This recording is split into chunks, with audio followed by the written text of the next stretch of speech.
विद्या भारती। सखी सहेली। सभी सखियों सहेलियों को मंजू द्विवेदी का नमस्कार। और हमारे साथ हमारी प्यारी बुआ जी हैं। बुआ जी आपको भी नमस्कार, बहुत बहुत प्रणाम। खुश रहो मंजू। हाँ। और हमारे तमाम श्रोता जो है ना, हाँ। देखो कोई जो है इस समय सिलाई मशीन पर बैठे हैं, सिलाई कर रहे हैं, हमारे कुछ साड़ी आदि बुन रहे होंगे, कुछ है कड़िया का काम करते हैं, यानी घर आदि बनाते हैं और बड़े प्यार से हम लोग का इंतजार करते हैं। तो उन सबको भी ढेर सारा प्यार है ना। हाँ, और आज बुआ जी हम घुमाने ले जाएंगे कहीं ऐसा, और ऐसी जगह ले जाएंगे जो समुद्र के किनारे है, दक्षिणतम छोर पर है और बड़ी खूबसूरत जगह है। और सबसे बड़ी बात, सभी के लिए बराबर कुछ वहाँ देखने के लिए है। बड़े हो, बुजुर्ग हो, बच्चे हो, सभी को वहाँ जाकर के आनंद आता है। तो और उसके नाम में भी कुछ ऐसा आकर्षण है ना कि नाम सुनते ही ऐसा लगता है कि हाँ, ये कौन सी जगह जाना चाहिए। यही तो हम कह रहे हैं कि चलो भाई कन्याकुमारी घूम लेते हैं आज। हाँ बिल्कुल, आज हम घूमने जाएंगे। और दूसरी बात ये कि हर व्यक्ति एक ऐसी दौड़ में शामिल है कि बस पूछिए मत, बस दौड़ता चला जा रहा है, कुछ पाने की चाह में, कुछ कमाने की चाह में, कुछ इच्छाओं को प्राप्त करने की चाह में। लेकिन हम ये कहेंगे कि थोड़ा सा धीरे चलिए, थोड़ा सा रुकिए। और बहुत सारी चीजें हैं जो हमारे पीछे छूटती चली जा रही, जिनका आनंद हम नहीं ले पा रहे हैं, तो धीरे चल करके उनका आनंद भी थोड़ा लेते चलिए। उनका आनंद लीजिए। और भाई ये तो मौसम ऐसा है, ये तो वर्ड फेमस है ना कि हमारे देश में ऐसे ऐसे मौसम आते हैं और अलग अलग मनोभाव को प्रकट करने वाले, या यूं कहें कि मन को तो प्रभावित वैसे तो मौसम करते ही हैं, लेकिन जितने रस है उस तरीके से मौसम भी अपने अपने रस बदलते हैं और हमारे जीवन में रस घोलते हैं। तो हृदय में आनंद तो कभी भी वसंत, इस पर भी बतिया लेंगे थोड़ा सा, है ना। बिल्कुल बतिया लेंगे। और इसी के साथ हम श्रोताओं के जो विचार हैं वो भी आमंत्रित कर रहे हैं। और जो विचार हमने आमंत्रित किया उसका विषय है कि जब खुद पर आपको गर्व हुआ, पहली बार या दूसरी बार या बार बार अगर गर्व हुआ है, तो वो सारे वाक्य आप हमें लिख करके बता सकते हैं। और कब ऐसा लगता है आपको कि हाँ, उस घटना पर मुझे सबसे ज्यादा गर्व महसूस हुआ था। और अगर देखो बहनों की बात करें ना मंजू बिटिया, तो देखो जब हम लोग माँ बनते हैं ना, सबसे ज्यादा गर्व का ये विषय होता है। हाँ। और महसूस होता है, क्योंकि लगता है कि ये जो हमारे भाई लोग हैं, बेचारे बेटा लोग हैं, इन लोगों को ये आनंद नसीब नहीं है। कहीं ना कहीं भाई हमें तो बड़ा दुख होता है। हाँ। बाकी लोगों का तो नहीं पता। हाँ। लेकिन हाँ, इसमें हमें बड़ा फक्र है कि हाँ, एक स्त्री होने के कारण ये पल हमें मिला हुआ है। हाँ। खैर, और सबकी भी यादें जरूर होंगी। हाँ, और बुआ जी जब पहली बार हम संतान का मुंह देखते हैं ना, तो वो जो क्षण होता है, उस क्षण जो हमें खुशी होती है, सारे दुख दर्द को भुला देती है। और वो क्षण हमेशा के लिए हमारी यादों के पन्नों में दर्ज हो जाता है। बिल्कुल बिल्कुल। तो आज सबसे पहले घूमने चले हम। हाँ बिल्कुल चलेंगे। हाँ। और जैसा तुमने कहा कि ये तमिलनाडु में है, एकदम कोने में स्थित है, 3 समंदर यहाँ मिलते हैं, ये तो अपने आप में अनोखी जगह है ना। जी बिल्कुल। और तमिलनाडु राज्य की ये सबसे शांत और खूबसूरत जगह में से एक है। और जैसा कि आपने बताया, तटीय शहर है, तो इतिहास, संस्कृति, प्राकृतिक सुंदरता और आधुनिकीकरण का यहाँ अद्भुत मिश्रण हमें देखने को मिलता है। और किलों और मंदिरों से लेकर समुद्र तटों और संग्रहालयों तक यहाँ सब के लिए कुछ न कुछ देखने के लिए जरूर मौजूद है। तो आपका मन अगर किसी शानदार तटीय शहर में घूमने का हो, तो आप कन्याकुमारी जाने का कार्यक्रम बना सकते हैं। सबसे बड़ी बात है कि अभी का जो मौसम चल रहा है वो भी बिल्कुल उचित है वहां जाने के लिए। बस बढ़िया बिस्तर बांधिए और निकल जाइए। हाँ। लेकिन भाई ये तो बता दें कि हिंद महासागर, बंगाल की खाड़ी और अरब सागर का संगम तो है, ये सब जानते हैं, लेकिन अलग अलग सागर अपने अपने अलग अलग रंगों में यहाँ दिखाई देता है और बड़ा सुंदर लगता है। ऐसे दिखता है कि आप देख सकते हैं कि अलग अलग रंग कैसे एक जगह मिलते हैं, और पानी भी बिना मतलब मिलते हुए भी अलग दिख सकता है। हाँ। ये बड़ा चमत्कार सा लगता है। और इसमें यहाँ पर जगह जगह सब अलग अलग जगहों का अपना महत्व है। दूर तक फैला हुआ समुद्र है, उसकी विशाल लहरों के बीच में यहाँ का सूर्योदय और सूर्यास्त जो है वो बहुत आकर्षित करता है सबको।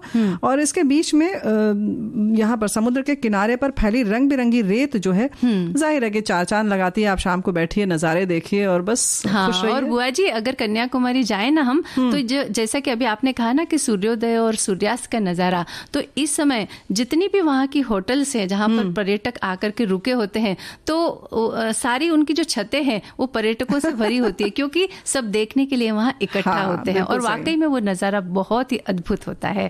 और अगर यहाँ के इतिहास की हम बात करें, तो कन्याकुमारी दक्षिण भारत के महान शासकों चोल, चेर और पांड्य के अधीन रहा है, इसलिए यहाँ के स्मारकों पर इन शासकों की छाप स्पष्ट दिखाई देती है। इस जगह का नाम कन्याकुमारी पड़ने के पीछे एक पौराणिक कथा प्रचलित है, जो कि भगवान शिव, माता पार्वती और असुर बानासुरन से संबंधित है।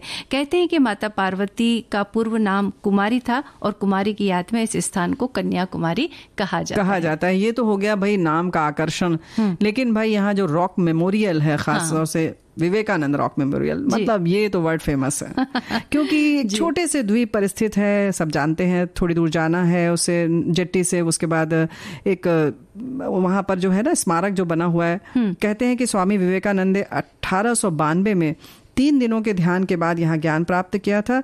और ये भी कहा जाता है कि देवी कन्याकुमारी ने इस चट्टान पर घोर तपस्या की थी। इसमें जो मुख्य आकर्षण जो है विवेकानंद मंडपम और श्रीपाद मंडपम है। इसमें चरण ऐसे दिखाई देते हैं पत्थर पे, जैसे लगता है अपने आप उभर गया है। कहते हैं कन्याकुमारी के चरण हैं, यहाँ पर देवी स्थापित थी। और वैसे भी कहते हैं कि बिल्कुल दिसंबर का महीना था और विवेकानंद जी किनारे खड़े थे और उन्हें लगा कि उस चट्टान पर कोई उन्हें बुला रहा है, और शार्क से भरा हुआ किनारा था, तब इतना व्यस्त नहीं था, तो जाहिर है कि शार्क मछलियां भी थी, लेकिन वो कूद गए और कहते हैं कि वो तैर के उस चट्टान तक गए और 3 दिन तक वहां ध्यान लगाकर साधना की। तो जाहिर है कि वो जो तेज और ऊर्जा है वो उस वहां पर आपको जाने पर महसूस होगी। हाँ बिल्कुल, वहां जाएंगे तो ऐसा लगेगा कि आज भी उसी तरह का कुछ माहौल उभर कर आ गया है। इसके अलावा और भी कुछ वहां देखने लायक स्थान है। तो उसमें एक तिरुवल्लुर की मूर्ति है जो विवेकानंद रॉक मेमोरियल से सटी हुई है। ये विशाल प्रतिमा इतिहास प्रेमियों और वास्तुकला प्रेमियों के बीच एक लोकप्रिय आकर्षण का केंद्र है। ये एक प्रमुख तमिल कवि और दार्शनिक तिरुवल्लुर को समर्पित है और 133 फुट ऊंची ये प्रतिमा 38 फुट ऊंचे आसन पर गर्व से खड़ी है और इसे दूर से ही देखा जा सकता है। ये स्थान जो है ये सांस्कृतिक महत्व रखता है और जाहिर सी बात है कि पर्यटन का एक लोकप्रिय स्थान भी है। और ये अभी विकसित किया गया है। विवेकानंद रॉक मेमोरियल के बारे में एक बार जरूर कहेंगे कि वहां पर अंदर ध्यान केंद्र है।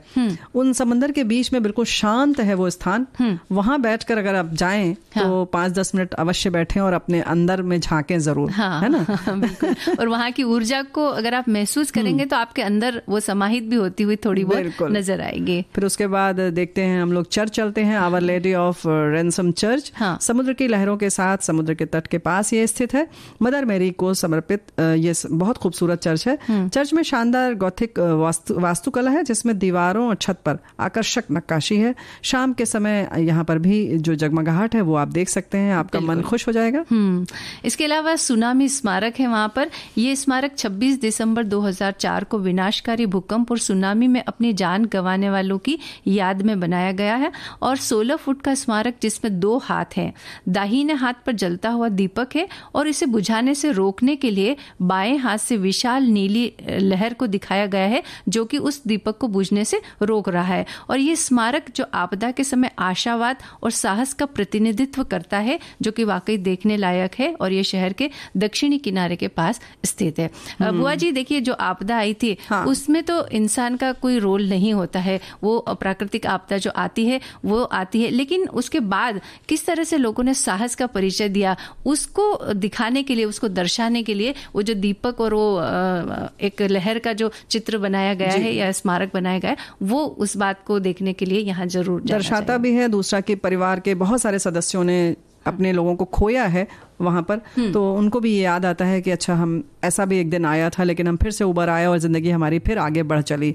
और उसके बाद है गांधी मंडपम, महात्मा गांधी को समर्पित है यह स्मारक और यहाँ गांधी जी की अस्थियों के 12 कलश में थे, उनमें से एक यहाँ पर जनता को श्रद्धांजलि देने के लिए रखा गया है। और मंडपम में उल्लेखनीय लोगों के साथ महात्मा गांधी जी की कई तस्वीरें हैं। पुस्तकालय भी है, लेकिन यहाँ पर भी एक बड़ा वास्तुकला कुछ इस तरीके का है। कहते हैं कि वहाँ ऊपर एक छेद है, उससे बराबर रोशनी बीच में आती है मंडपम में। सूर्य की किरणें वहां पड़ती हैं। तो इस तरीके का कुछ बड़ा प्रयोग हमारे देश में हुआ है अलग अलग भवनों में ना। जी बिल्कुल, पुराने जो भी बहुत सारे भवन या फिर बहुत सारे मंदिर या बहुत स्मारक है, तो वहाँ इस तरह के बहुत कुछ, कहाँ संगीत निकलता है, कहीं झूलते हुए वो जो मीनार पिलर है वो उसके नीचे से अगर आप एक कपड़ा निकालेंगे तो यानी कि वो हवा में लटका हुआ है, तो इस तरह की बहुत सारी बातें। और कई तो फव्वारे हैं जो इस किसी विशेष एक जगह पर आकर के सारे फव्वारे गिरते हैं, जो कि बड़ा मुश्किल है अगर आज की तारीख में भी अगर देखा जाए। हालांकि तकनीक बहुत विकसित हो चुकी है, लेकिन फिर भी आज की तारीख में भी अगर करने जाए तो वो काम बड़े मुश्किल है। मुश्किल हो या ना हो, लेकिन अभी आज तकनीक सच में विकसित हो गई, लेकिन जो कर गए हमारे पूर्वज ना, वो अभी भी हमें आश्चर्यचकित तो कर ही देता है ना। बिल्कुल। तो बुआ जी हमें अकेला जाना भी नहीं है वहां पर, सभी को साथ लेकर के हम तो बिल्कुल नहीं जाने देंगे, और हमारे सामने तो ये बात तुम कर नहीं सकती कि अकेले जाना। बिल्कुल। मंजू ने इसीलिए ये गीत सुना दिया कि पहले से अपना बचाव कर लें। हाँ, चलिए और कुछ स्थान है वहां पर देखने लायक बुआ जी, तो बता देते हैं। थिरपराप्पू वाटरफॉल है वहां पर, तो 50 फीट की ऊंचाई से गिरता है वाटरफॉल। एक बहुत शानदार जगह है और ये मानव निर्मित जलप्रपात वास्तव में धाराओं का एक संग्रह है जो नीचे कुंड में गिरता है, और झरने की सुंदरता में आप भीगने का आनंद ले सकते हैं। इसके अलावा प्राकृतिक वातावरण में घूमना, नाव की सवारी और सुंदर तस्वीरें क्लिक करने का आनंद भी आप यहाँ पर ले सकते हैं। और मानसून के दौरान और उसके बाद में ये जलप्रपात अपनी पूरी खूबसूरती बिखेरता हुआ नजर आएगा, है ना, क्योंकि पानी की अधिकता हो जाती है उस समय। सब सारे जलप्रपात उस समय एकदम अपने उस पे रहते हैं रोज पर। सुचिंद्रम में स्थित वर्ल्ड फेमस थानुलय मंदिर है, और ये मंदिर त्रिदेव यानी ब्रह्मा, विष्णु, महेश को समर्पित है। इस खूबसूरत मंदिर का पुनर्निर्माण 17वीं शताब्दी में हुआ था, और इसके शिलालेख 9वीं शताब्दी के हैं। इस मंदिर का एक प्रमुख आकर्षण जो है वो अलंकार मंडपम क्षेत्र में रखे गए एक ही पत्थर से बने 4 संगीत स्तंभ हैं।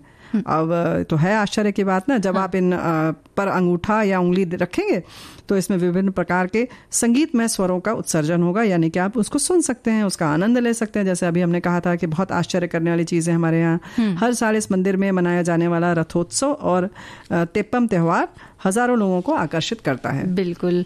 और कुमारी अम्मन मंदिर भी है वहां पर। ये एक ऐसा स्थान है जिसका बहुत सांस्कृतिक महत्व है। ये भव्य मंदिर समुद्र के तट के किनारे स्थित है, और इस मंदिर की शानदार वास्तुकला को पांड्यों द्वारा आकार दिया गया था। कालांतर में इसको फिर पुनर्निर्मित किया गया। अब कन्याकुमारी जिले के तिरुवत्तूर में जो है वो आदिकेशव पेरुमल मंदिर है। ये मंदिर भगवान विष्णु को समर्पित है, और ये शहर से दूर एकांत जगह पर मौजूद है। 3 नदियों कोठाई, पहरली और थमीबरम से घिरा हुआ है। यहाँ एक ऐसी शांति है कि आसपास बहने वाली नदियों की आवाज आपको स्पष्ट सुनाई देगी, और इस तरह से जब नदियों में जो पानी बहते हैं और उनका जो स्वर सुनिए ना, तो बहुत सुंदर लगता है। हाँ, बिल्कुल। और ऐसा शांत वातावरण अगर आप चाहते हैं कि ऐसी शांति मिले तो आप यहाँ जरूर जा सकते हैं। इसके अलावा एक मंडीकाटू भगवती मंदिर है यहाँ पर, और ये मंदिर देवी पार्वती को समर्पित है। ये समुद्र के किनारे है, और ये मंदिर केरल शैली की वास्तुकला और देवी पार्वती की असाधारण सुंदर मूर्ति के कारण पर्यटकों को आकर्षित करती है। ये मंदिर अपनी स्थापत्य उत्कृष्टता, यहाँ की मूर्तियों और मंदिर के भीतर से ही समुद्र के एक असाधारण दृश्य के कारण काफी महत्व रखता है। तो अगर ऐसी सुंदरता आपको देखनी है तो आप यहाँ देखो मंजू, तुम बार बार ये मत कहना अगर देखनी हो, हम तो ये कहेंगे नहीं देखिए ही। आपको पता भी नहीं है कि आप क्या मतलब मिस कर रहे हैं। आप सोचिए आप क्या गंवा रहे हैं, आपको नहीं पता। जाइए। अब पद्मनाभपुरम मंदिर तो भाई क्या बात है, मतलब कितना इस समय चर्चा में था थोड़े दिन पहले, आप सब जानते हैं। तो पद्मनाभपुरम महल जो है, इस महल की विशाल हवेलियां त्रावणकोर के राजा द्वारा बनवाई गई थी, और ये हवेलियां अपनी सुंदरता भव्यता के लिए तो जानी जाती हैं, बहुत सब जानते हैं। कन्याकुमारी से इसकी दूरी बस 45 किलोमीटर है। इसके अलावा एक और झरना है वहां पर जिसे कोर्टालम झरना कहते हैं, और ये झरना 167 यानी कि 167 मीटर ऊंचा है, और इस झरने के जल को औषधि गुणों से युक्त माना जाता है, और ये जगह कन्याकुमारी से 137 किलोमीटर दूर है। ये भी आश्चर्य की बात है ना बुआ जी कि देखिए झरने का पानी जो है वो औषधि गुणों से युक्त है, और कई झरने या कई नदियों के बारे में हमने सुना है कि जो त्वचा संबंधित कई सारी बीमारियों में कारगर होती है। बिल्कुल, क्योंकि वहाँ जो रसायन होते हैं, उन पत्थरों की बनावट जो होती है, अलग अलग तरह की चट्टानें होती हैं, उनमें जो भी रसायन होता है उसी के हिसाब से की मात्रा जो है वो पानी में आ जाती है, और जाहिर है कि उसका लाभ हम मनुष्यों को मिलता है बड़ी आसानी से, मुफ्त में वो भी। हाँ। लेकिन हम जाएं तब ना। हाँ। अब जाने के लिए बात आएगी तो भाई अगर आप वायु मार्ग से जाना चाहते हैं तो तिरुवनंतपुरम है जो कन्याकुमारी से केवल 89 किलोमीटर दूर है। हाँ, और यहाँ से बस या टैक्सी से आप कन्याकुमारी जा सकते हैं। और अगर रेल मार्ग से जा रहे हैं तो कन्याकुमारी चेन्नई सहित भारत के सभी प्रमुख शहरों से रेल मार्ग द्वारा जुड़ा हुआ है। चेन्नई से कन्याकुमारी एक्सप्रेस द्वारा यहाँ पर जाया जा सकता है। और ऐसे देखो त्रिची है, मदुरई है, चेन्नई है, तिरुवनंतपुरम है, तिरुचेंदूर है, इन सब से नियमित बस सेवाएं भी मिलती हैं। आप लगातार बसें जाती रहती हैं, आप कभी भी चले जाइए। ये बात तो है दक्षिण में इस तरह से एक शहर से दूसरे शहर में जाने के लिए बस की अच्छी उपलब्धता है, और रात भर चलती हैं, आपका समय भी नष्ट नहीं होता, आप आराम से जाइए। और कब कौन से मौसम में जाए उसके बारे में भी बता दें, ताकि घूमना थोड़ा सा सुखद अनुभव दे। वैसे तुमने अभी कहा है, लेकिन अभी ये बता दो कि ये कब से शुरू हुआ अभी वाला? बिल्कुल, अक्टूबर से मार्च तक का जो समय है ना, बड़ा अच्छा मौसम होता है, क्योंकि थोड़ा ठंडा मौसम होता है, ये समुद्र तट के किनारे है, तो ये ऐसे स्थानों पर गर्मी थोड़ी ज्यादा होती है। तो जब सर्दी के दिनों में जाते हैं तो मौसम बड़ा सुहावना रहता है, इसलिए आप अभी जा सकते हैं। इसके अलावा जब जाएं तो खरीदारी भी जरूर करें। ये जरूर करवाओगी तुम? हो बताओ क्या क्या लेना है? तो यहाँ आप विभिन्न रंगों के रेत के पैकेट खरीद सकते हैं, सीप, शंख, प्रवाली, शैल बित्ती के टुकड़ों की खरीदारी भी कर सकते हैं। साथ ही केरल शैली की नारियल की जटाएं और लकड़ी का हैंडीक्राफ्ट भी यहाँ से खरीदा जा सकता है। तो थोड़ा सा जेब भी गर्म रखें जब जाए तो, क्योंकि उन चीजों को जब हम देखते हैं तो हमारा मन करता है कि भाई यहाँ की विशेषताएं जो है उन्हें समेट करके हम अपने घर ले जाएं। और ये भी पता चलता है कि समंदर ने जो है, इतने गहरे सागर ने अपने गर्भ में क्या क्या छुपा के रखा है, वो सब भी हमें यहाँ देखने को मिल जाता है। तो बड़ा सुंदर लगता है। लेकिन जेब भारी उस समय भी होती है, लेकिन जब सामान खरीद लीजिए तो जेब हल्की होती है, लेकिन फिर आपका बाकी जो बैग है वो भारी हो जाता है। तो सब आपको संभालना है। और उन समुद्र से निकली हुई चीजों से बहुत सारे गहने बनाए हुए, जैसे चूड़ियां बनाई हुई है, मालाएं बनाई हुई है, हाँ, कान के टॉप्स वगैरह जो बनाए गए हैं वो भी हमें बड़े आकर्षित करते हैं। यहाँ तक कि जैसे कि फोटो फ्रेम वगैरह और इस तरह की चीजें भी उन चीजों तो इतनी सुंदरता से उसका प्रयोग करके बनाया गया ना कि वो हमें बरबस ही आकर्षित करता है। ऐसे ही मंजू याद आता है कि सीप की डिबिया बना देते हैं। हाँ। सीप को जोड़ देते हैं, उसमें ढक्कन लगा देते हैं और बाकायदा बहुत सुंदर वो लगती है। हाँ। उसमें आप छोटी छोटी चीजें रख सकते हैं। तो कुछ ऐसी चीजें हैं। हाँ। आप, और हमारे साथी ने बहुत अच्छा लिखकर भेजा है कि मैं तो नंबर के चश्मे बनाते बनाते आपका कार्यक्रम सुन रहा हूँ बुआ जी, और रोज मशीन पर काम करते करते सुनता हूँ। क्या बात है बुआ जी, रेडियो की यही तो विशेषता है। हमारे काम में कोई खलल नहीं पैदा होता है। आप अपना काम बिल्कुल निरंतर जिस तरीके से करते हैं उसी तरह से जारी रखिए और अपना कार्यक्रम भी सुनते रहिए।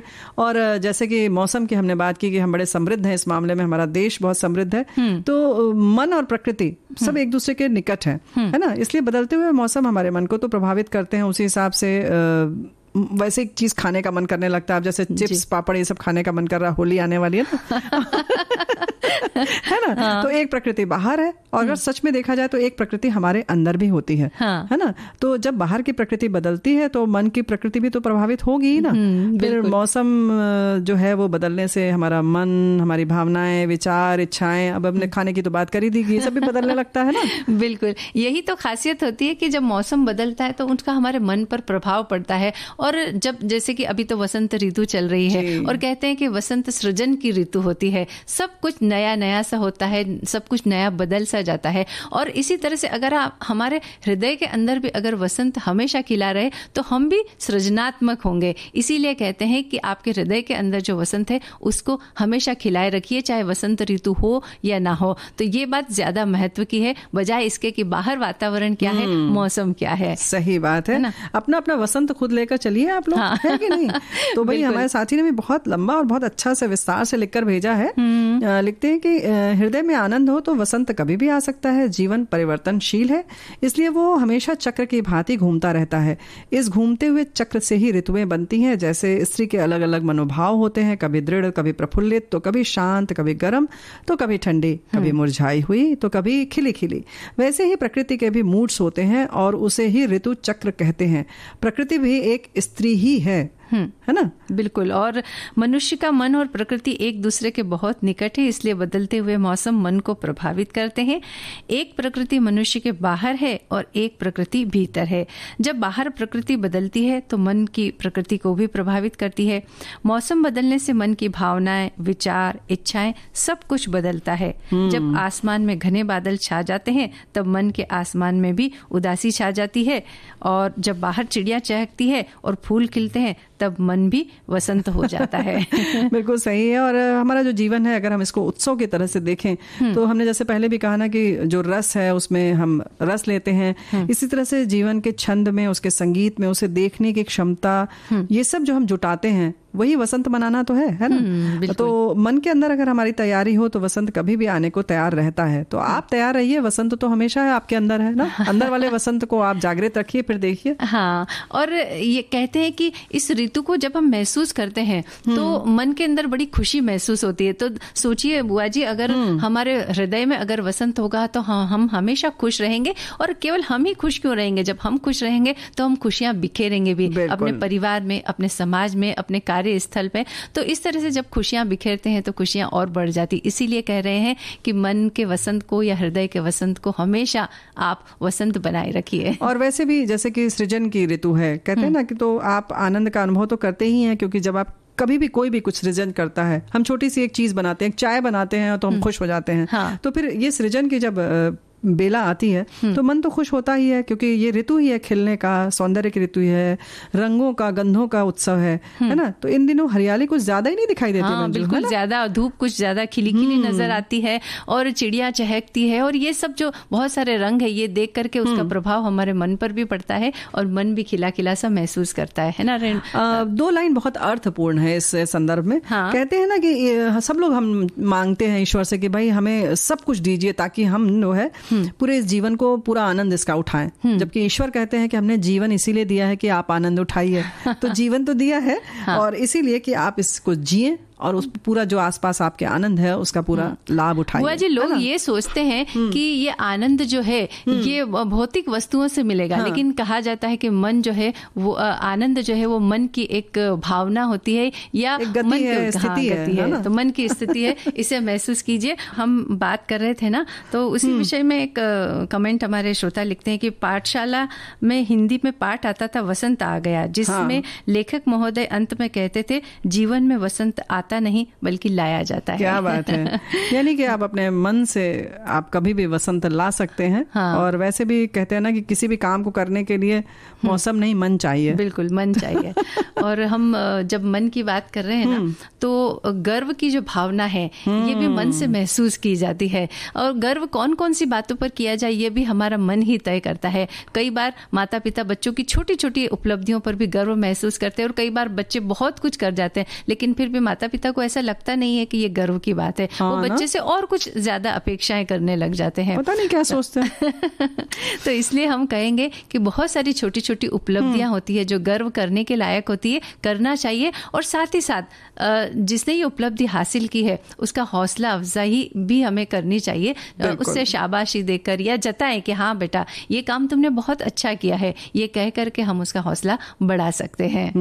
ऐसे ही हमारी साथी लिखती हैं कि जब मुझे पहली बार काम से संबंधित मेरी प्राचार्य द्वारा सभी के समक्ष सम्मानित किया गया, आज तक वो बात मुझे नई ऊर्जा देती है काम करने के लिए। और एक साथी हमारे ये लिखते हैं कि मुझे याद है जब मुझे 10वीं कक्षा में 92% मिले थे। मैं अपने क्लास में पहला लड़का था जिसने इतने अधिक गुण यानी कि प्रतिशत अंक मिले थे। तो मैं तो आसमान में झूम रहा था और मेरा परिवार भी बहुत खुश था। तो ये उनके लिए ये अच्छी बात है। मंजू, तुम्हारी ये बात उन्होंने पहले ही सुन ली, परिवार भी खुश था। जी हाँ। ये नहीं सोचा कि भाई 99 क्यों नहीं आया। हाँ। जितना आए हमें उतने में खुश रहना ही चाहिए। और हर व्यक्ति की तो क्षमता भी अलग अलग होती है, तो 92% ये भी तो गर्व करने के लायक ही है।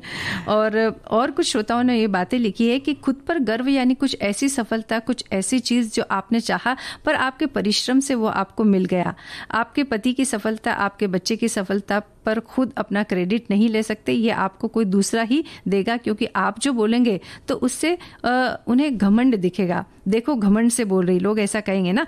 और जब दूसरे परिवार वाले आपकी बड़ाई करेंगे कि तुम्हारे पति की सफलता में तुम्हारा हाथ है या दूसरे बच्चे की सफलता में तुम्हारी मेहनत या तुम्हारा सहयोग काबिल तारीफ है, तो उस समय जो खुशी होती है वो निश्चित ही मनुष्य को गर्व से भर देती है। साथ ही उन्होंने अपना एक अनुभव भी लिखा है कि मेरी जिंदगी मुझे ऐसा अनुभव हुआ जब शादी के बाद मेरे पति ने BPCL में सफलता प्राप्त की, दूसरा जब बेटे ने CBSE बोर्ड में आशातीत सफलता पाई, परिवार, पति, स्कूल की तरफ से जो भी मेरे शब्द कहे गए मेरे लिए अमूल्य हैं और ये सब बातें इनके लिए गर्व करने लायक है। वाह, क्या बात है, खुशी की बात है ये लिखती है ना, तो अच्छी बात है कि गर्व तो नहीं कहूंगी, लेकिन पता नहीं क्यों गर्व को आप उसको गलत उसमें मत लीजिए। हाँ।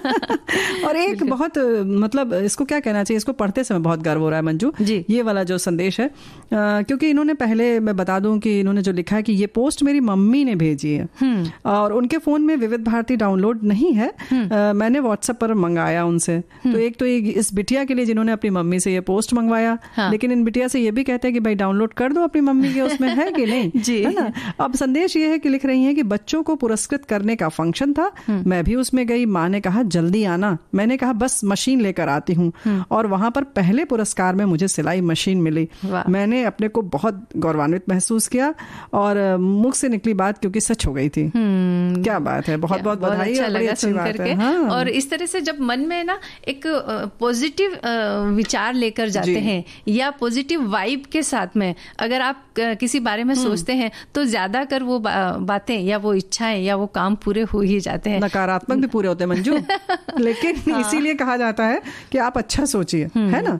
तो काम आपकी जो आप सोचते हैं कि ये परेशानी हमें क्यों आई, आप कभी सोचिए कि आपने जरूर सोचा होगा कि ये मेरे पास न आए, यानी कि उसके बारे में आपने एक विचार लिया, बस विचार लेने भर से आपकी इच्छा पूरी हो जाती है। तो अब आप ये विचार कीजिए कि आपको क्या चाहिए। तो इसी तरह से मंजू जैसे तुमने कहा ना कि सकारात्मक सोचें, सकारात्मक वाइब्स जो है वो आकर्षित करती हैं, तो बेहतर है कि इसीलिए हम लोग क्या कहते हैं कि पूरे दिन में एक बार जबान पे सरस्वती आती हैं। अब वो यथार्थ से कितनी दूर है कितना पास है नहीं मालूम, लेकिन ये शायद इसीलिए है कि आप हर समय चौकन्ने रहें कि कुछ भी खराब नहीं बोलना है। बिल्कुल है ना? हाँ, और कई बार कहते हैं ना कि अरे ये व्यक्ति ना जब बोलता है ना वो बात हो ही जाती है।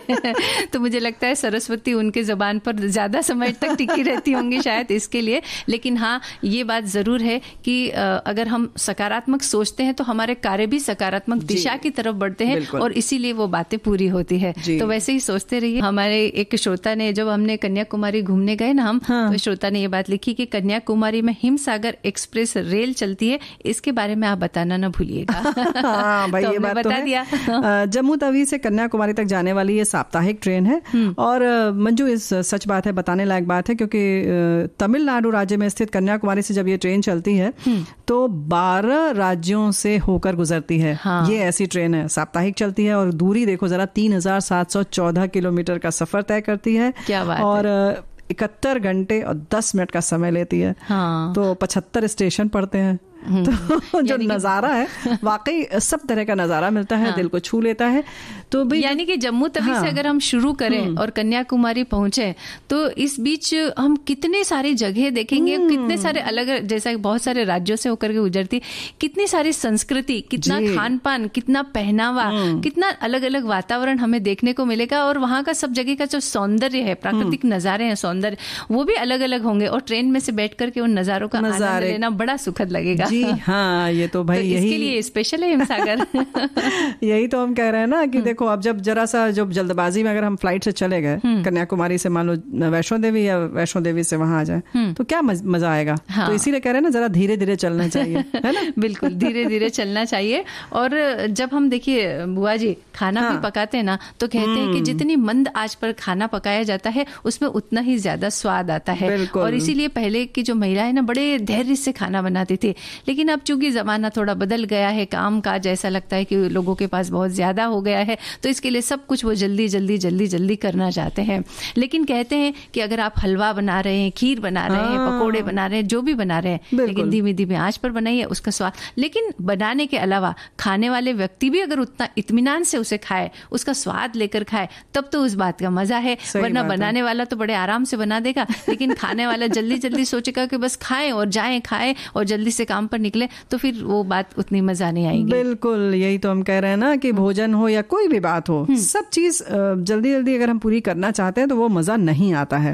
अब लेकिन अब भाई समय जैसे तुमने कहा ना, तो भाई फटाफट खाया और किसी तरह से बस उतार लो, जीभ को न पता चला, ना इसी चक्कर में पेट को नहीं पता चलता, मोटापा बढ़ता जाता है। क्योंकि वो समय चाहिए ना उसको, पेट को भी महसूस हो कि भाई कुछ हमारे पास आ रहा है तो हम भी भरे हैं। तो ऐसा तो होता नहीं है, बस कहाँ गया कहीं गया कुछ पता ही नहीं चलता है। हाँ, और भोजन का उदाहरण देते हुए ये जो बात हमने कही है ना बुआ जी, ये जीवन के हर क्षेत्र में लागू होती है। आज हम जल्दबाजी और हड़बड़ी का शिकार होते जा रहे हैं और इंतजार, धीरज, प्रतीक्षा, इस तरह के जो शब्द हैं ये तो ऐसा लगता है कि हमारी डिक्शनरी में है ही नहीं, पता चला कि बिल्कुल गायब हो गए ये तो। और हमने जैसा उदाहरण के तौर पर बताते हैं कि फोन किया किसी को और वहां से अगर जवाब नहीं आया तो एकदम बौखला से जाते कि अरे ऐसा कैसे उसने मेरा फोन नहीं उठाया, जवाब नहीं दिया। यहाँ तक कि अगर हम मैसेज करें और उस मैसेज का जवाब नहीं आया तो तुरंत आगे उसको डबल टेक्सटिंग कहते हैं, उसे बार बार हम मैसेज भेजते चले जाते हैं कि भाई तुरंत जवाब दो। तो ये जो जल्दबाजी है हमारे जीवन में, ये हमारे जीवन को प्रभावित कर रही है, हमारे मनोभावों को भी प्रभावित कर रही है और मन इतना उद्विग्न हो जाता है इस जल्दबाजी से कि बस हम किसी बात के लिए प्रतीक्षारत रह ही नहीं सकते। बस अभी, आज, अभी और इसी वक्त चाहिए सब कुछ। चाहिए। तो ये तो जुमला भी जो है ना, ये वर्ड फेमस हो गया है। हाँ। भाई मुझे तो बहुत जल्दी है। हाँ, मेरा काम पहले कर दो। मेरा काम पहले कर दो। दुकान में खड़े हैं तो उचक उचक के देखेंगे कि आगे के 3 वाले जो लोग हैं वो अगर उनसे आप लंबे नहीं भी हैं तो कोशिश करेंगे कि दाएं से बाएं से आकर्षित कर ले दुकानदार को कि भाई पहले हमारा सामान दे दो। हाथ वहां तक लपका देंगे, पहुंच जाएंगे। अरे भाई, तो आगे वाले भी तो लोग हैं, उनका भी समय उतना ही कीमती है। हाँ, और मुझे एक बुआ जी, मुझे एक बात यहाँ पर याद आई कि जब ट्रैफिक बहुत सारा होता है, पता है कि आगे बहुत सारी गाड़ियां खड़ी हुई है, लेकिन फिर भी पीछे वाला जो गाड़ी लेकर के खड़ा है वो हॉर्न बजाता रहता है और उससे लगता है कि इन सबको पछाड़ करके मैं आगे चला जाऊं, जबकि उसे पता होता है कि आगे जो गाड़ियां हैं, अगर जब तक वो ट्रैफिक क्लियर नहीं होगा तब तक हम आगे नहीं बढ़ सकते। लेकिन तो फिर भाई भी इशारा कर दिया करो कि ऊपर से चले जाओ। है कि नहीं? है कि नहीं? बुआ जी, इस तरह की शायद व्यवस्था आने वाले समय में हो जाएगी। इशारा करना है तो उनको समझ में आ जाएगा कि भाई नहीं उड़ सकते, तो अपने जहां पर है वहां ठंडे ठंडे बैठे रहे चुपचाप, है ना, कूल रहे थोड़ा सा। बिल्कुल सही कहा आपने। अच्छा, जबकि ये नहीं पता है कि कौन सी उनकी मंजिल है, बस भागे जा रहे हैं, है ना। अभी समझ रहे हो कि लाल बत्ती जब जल रही है तो आगे वाला भी नहीं खिसक सकता। आप परेशान हो रहे हो, सामने वाले को भी परेशान कर रहे हो। तो जैसे हमने पहले कहा कि बसंत वाली बात में कि अगर आप खुश हैं, आनंदित हैं, प्रफुल्लित हैं, पुष्पित हो रहे हैं, तो आसपास वही वातावरण का सृजन आप करते हैं। अब जब ये जो तनाव भरा माहौल, जल्दबाजी वाला, उद्विग्न वाला, ये सब जब माहौल आपके अंदर होता है, वो भाव होते हैं, तो जाहिर है वही आप दूसरों को भी देंगे, उत्सर्जित आप करते हैं और आसपास के लोग पर भी प्रभाव पड़ता है। अब ये तो जो ऐसा होता है कि बिल्कुल डंडा मारने वाली बात हो जाती है ना, जब हॉर्न बजता है लगता है हमारे लिए ही बज रहा है। हाँ, और बुआ जी, आपने एक बात महसूस की है कि कहीं किसी जगह पर अगर एक लंबी लाइन लगी है तो जो पीछे वाला व्यक्ति है वो मुंह से बड़ी अजीब अजीब तरह की आवाजें निकाल करके ये बताने का प्रयास करता है कि मैं इस लाइन से बहुत ज्यादा परेशान हूं, मैं तुरंत आगे जाना चाहता हूं। इस तरह के वो भाव व्यक्त करता है। हालांकि इनसे कोई फायदा होता नहीं है, क्योंकि आगे वाले जो लोग हैं पहले वो अपना काम निपटाएंगे, तभी पीछे वाले का नंबर आएगा। लेकिन पता नहीं वो इस तरह की हरकतों से क्यों ये व्यक्त करते हैं, जबकि उसे खड़े तो उतनी ही देर वहां रहना है लाइन में, है। तो हम ये कहना चाहेंगे कि थोड़ा सा जो धैर्य रखिए, अगर आगे वाले को काम निपटेगा तो आपका नंबर अपने आप आ जाएगा। हाँ, और वो कोई ऐसी जगह तो है नहीं कि वो कहीं बगीचे में खड़े हैं कि फूल आदि देख रहे हैं कि उनका समय गुजर जाएगा आसानी से। वो भी उतने ही बेचैन होंगे कि उनका भी काम जल्दी से पूरा हो। तो भाई तुम जो हमसे कह रही हो ना कि बुआ जी आपने महसूस किया, भाई हमारे जमाने में तो ये सब लाइन वाइन लगती ही नहीं थी। अब तुम सोचोगे क्या बिना लाइन लगाए हम ऐसे ही तोड़ के काम करते थे? ना, बड़े इत्मीनान से काम होता था। तो वो इत्मीनान चाहिए आज फिर, क्योंकि अगर आप फुर्सत में नहीं रहेंगे तो आपके बच्चे कब बड़े हो गए आपको पता ही नहीं चलेगा। वो उनकी तोतली बोली, उनके चलने का ढंग, उनके कभी घुटने चलना, फिर कभी पटिया पकड़ के जब चलते हैं तब वो सब जो ठुमुक ठुमुक जो उनकी चालें हैं वो आप नहीं देख पाएंगे, उसका मजा नहीं ले पाएंगे। है ना? यहाँ तक कि प्रकृति का आनंद भी नहीं ले पा रहे, वसंत का आनंद भी कहाँ ले पा रहा है। लोगों को फुर्सत ही नहीं है कि वो ये देखे, बाहर देखे कि भाई कितने फूल खिले हुए हैं, कौन से रंग के फूल खिले हुए हैं, या आकाश में कितने आज तारे बहुत चमकदार क्यों दिखाई दे रहे हैं, क्योंकि लोग छत पर जाते ही नहीं है, देखते ही नहीं है, क्योंकि फुर्सत ही नहीं है। तो इन सब चीजों की तरफ ध्यान जा ही नहीं रहा है। हालांकि हम मानते हैं कि अर्थोपार्जन करना बुआ जी बहुत जरूरी है, पैसे कमाना जरूरी है और इसके लिए हमें बाहर जाना भी पड़ता है, लेकिन साथ ही साथ थोड़ी सी वहां लगाम लगाई जाए, थोड़ा सा धीरे चला जाए और इन चीजों का भी आनंद अगर लेते हुए चले तो जीवन का एक समग्र आनंद हम ले सकते हैं। समग्र आनंद क्या, आनंद के लिए ही तो पैसे कमाने हैं ना। तो फिर भाई आप आनंद नहीं लेंगे तो कमाते रह जाएंगे, सोचेंगे कि एक निश्चित 50 साल की उम्र हो जाएगी तब आनंद लेंगे, तो आपकी आदत छूट चुकी रहेगी आनंद लेने की। फिर यहाँ पर भी दो अर्थपूर्ण जो लाइनें हैं वो बहुत महत्वपूर्ण है कि जैसे तुमने कहा कि अर्थोपार्जन बहुत जरूरी है, बिल्कुल सही बात है कि पैसा जरूरी है, पैसा बहुत कुछ है लेकिन सब कुछ नहीं है ना। बहुत कुछ है, बहुत मायने रखता है, लेकिन सब कुछ नहीं है। हाँ। इसको जरूर याद रखिएगा। मैंने एक परिवार में एक बात सुनी थी बुआ जी, मुझे याद आ रही है कि वो परिवार की जो महिला है तो उनके पास में बहुत पैसा था लेकिन वो कभी कहीं जाते ही नहीं थे। तो मेरी जब उनसे बात हुई तो उनसे पूछा कि अरे आप कहीं घूमने फिरने जाइए ना, कहीं जाते ही नहीं है, साल में एक बार तो कम से कम जाना चाहिए। तो उस महिला ने जवाब दिया कि पहले बहुत मन करता था, बहुत सालों तक इच्छा होती थी विवाह के बाद में कि कहीं जाए, लेकिन बहुत सालों तक ये मुझे कहीं ले ही नहीं गए। अब आदत ही नहीं है, अब ये कहते भी हैं तो मेरा जाने का मन नहीं करता है। हाँ। क्योंकि आदत हमारी छूट गई है अब। नहीं तो हमें लगता है उन्होंने बस यहाँ तक वाली लाइन सुनी होगी कि पैसा बहुत जरूरी है कमाना। हाँ। उसके बाद वाली नहीं सुनी होगी कि उतना आनंद लेना भी जरूरी है ना। हाँ। तो बिल्कुल दोनों के बीच तालमेल बना रहे तो जीवन का समग्र आनंद हम ले सकते हैं, अन्यथा या तो केवल घूमना हो जाएगा या केवल पैसा रह जाएगा। नहीं घूमना तो तभी होगा जब पैसा रहेगा, लेकिन तालमेल की जब बात है तो बातचीत के संग संग गीत भी बहुत जरूरी है। देखो हमारे साथियों ने बहुत अच्छा लिखकर भेजा है कि हमें प्रकृति से ही सीखना चाहिए कि ये सब भी फूल जो है एक दिन में नहीं खिल जाते हैं। इन्हें समय लगता है और कैसे धीरे धीरे आहिस्ता आहिस्ता कली बनती है, फिर फूल बनता है। पहले तो बीज से पौधा बनता है और फिर समय लगता है ना। तो उसको आप जल्दी जल्दी नहीं कर सकते। बिल्कुल इसी तरह जीवन में खुशियां आने में भी थोड़ा समय लगता है, तो उस समय का आप इंतजार करें, प्रयास जारी रखें। अरे बड़े मजेदार एक बात लिखी है हमारी साथी ने। हाँ, इन्होंने हंसते हुए लिखा है, मुझे मेरी मम्मी का भेजा हुआ मैसेज याद आ गया कि तुम्हारी जनरेशन को भगवान से प्यार भी ऐसे करेंगे तुम लोग। Oh God give me patience but please hurry up. क्या बात है, मजा आ गया भाई। दोनों ही चीजें एक साथ नहीं हो सकती। और एक जैसे हम गर्व की बात कर रहे थे ना बुआ जी, तो एक बड़े सुंदर सा एक मैसेज आया है कि मेरे लिए वैसे तो बहुत से अवसर ऐसे आए जिन पर मुझे गर्व हुआ, पर बहुत यादगार क्षण का किस्सा इस प्रकार है कि हमारे विद्यालय का खेल दिवस मनाया जा रहा था। मैं फील्ड इवेंट की स्कोरर थी। तेज धूप में कुर्सी पर बैठकर भी थकान महसूस हो रही थी। उसी दौरान एक पुराना छात्र जो खेलकूद के कारण प्रसिद्ध था मैदान पर आया। मुझे धूप में बैठे देखकर मेरे पीछे इस प्रकार खड़ा हो गया कि मुझ पर धूप न आए। मैंने बहुत मना किया, पर उसका तर्क था कि आज मेरी शारीरिक क्षमता में आपकी प्रेरणा प्रमुख है। बस आज भी वे क्षण गर्व का कारण है मेरे लिए। क्या बात है, बहुत अच्छी बात है। और एक और बात एक लिखी है हमारे श्रोता ने कि मुझे एक घटना याद आ रही है। मुझे उस दिन गर्व तो नहीं हुआ, लेकिन हाँ संतोष जरूर हुआ जब किसी ने मुझे पेमेंट करते हुए 1,000 रुपए ज्यादा दे दिए थे, लेकिन फिर मैंने उसकी गलती बताते हुए वो 1,000 रुपये उसको वापस कर दिए। वो बहुत खुश हुआ, मेरे मन को बहुत संतोष हुआ। जो पैसा अपनी मेहनत का नहीं, उस पर हमारा हक भी नहीं। बिल्कुल सही है। और कितनी अच्छी बात है ना बुआ जी कि जब ऐसा एक ईमानदारी का एक उदाहरण हम देखते हैं तो सचमुच हमें उन लोगों पर गर्व होता है। बिल्कुल। और ये बात तो सिर्फ आपके लिए गर्व की बात नहीं है। इन्होंने जैसे लिखा कि संतोष है, लेकिन ये जिसको आपने बताया होगा उसको जरूर आप पर गर्व हुआ होगा। कुछ इसी तरह से इसी तरीके की बात है। बात 2018 की है, जब मेरा बेटा हाई स्कूल की परीक्षा दे रहा था। पहले ही पर्चे के लिए मैं उसे छोड़ने परीक्षा केंद्र गई और उसे छोड़ लौटने लगी तो एक बच्ची दिखी जो बहुत उदास थी। उसे देख मन में बहुत सारे ख्याल उमड़ने लगे। हिम्मत कर मैंने उसकी उदासी का कारण पूछा।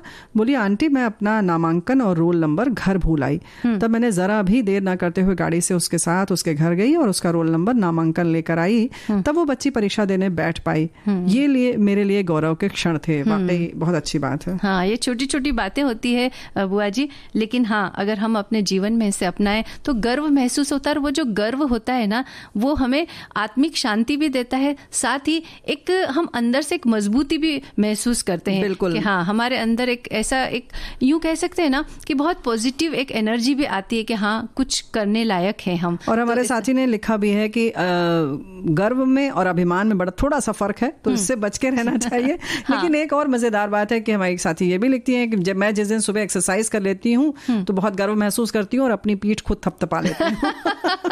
तो ऐसे काम रोज करते रहिए भाई आप लोग। बिल्कुल करते रहिए और सुनते रहिए विविध भारती राष्ट्रीय सेवा। और आज का ये जो कार्यक्रम है सखी सहेली कार्यक्रम, इसका हम समापन करते हैं। अब इजाजत दीजिए आप सभी को। मंजू द्विवेदी और प्यारी बुआ का नमस्कार। विविध भारती।